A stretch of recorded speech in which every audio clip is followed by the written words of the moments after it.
bacon and Hungarian sausage plus macaroni kani salad for breakfast. Hello guys! Kumusta? Kumusta kayo today? Samahan niyo ako magluto ng late breakfast kasi tanghali na kami lahat gumising. Wala na kaming klase.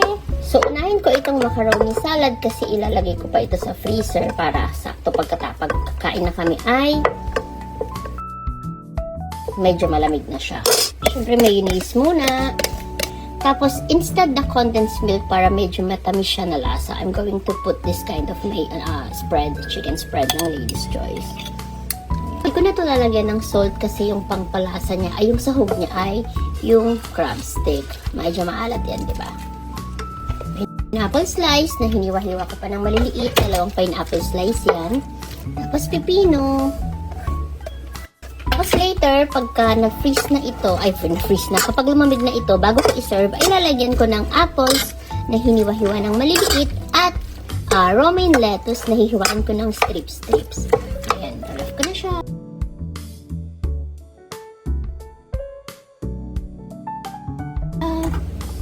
Balik tayo. Bago ko i-ref, tinikman ko siya. Medyo nakulangan ako sa lasa niya. So, nalagyan ko ng konting condensed milk.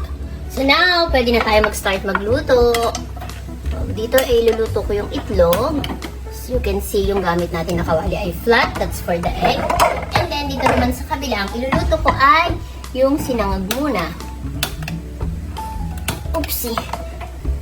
Pag nagluluto ako ng itlog, marami talaga. Kasi, 2 sa anak ko ay 2 itlog ang consumption nila. Kasi nga, nagpapalaki ng muscles.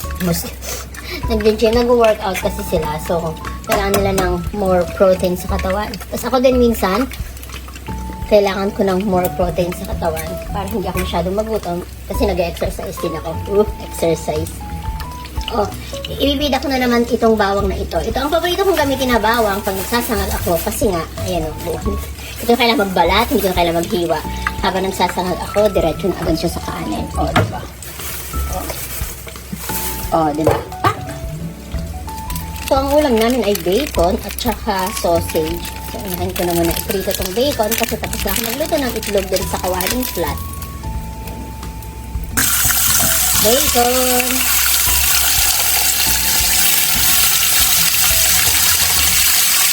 Sarap!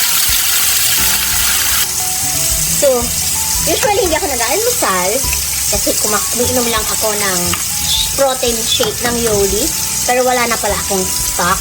Kaya ayan, magpa-protein tayo overload with egg, sunny side up. Ay, sunny side up. What do you call this? Scrambled egg. Ayan, yung aking breakfast.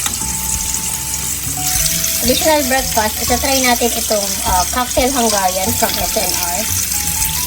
Ang kilay lulutuin ko, 2, 4, 6, 8 lang. Para lang matikman natin kung anong nasa. So, kung na niluto siya sa pinaglutuan ng bacon, hindi pa ito, malapit ng malutong bacon sa kanila. Ayan, kain na! Grabe, ang sarap nitong macaroni kani salad. Try nyo rin to mga mamis ha. Tapos So, yun na muna for now. Thank you for watching. For almusal ideas,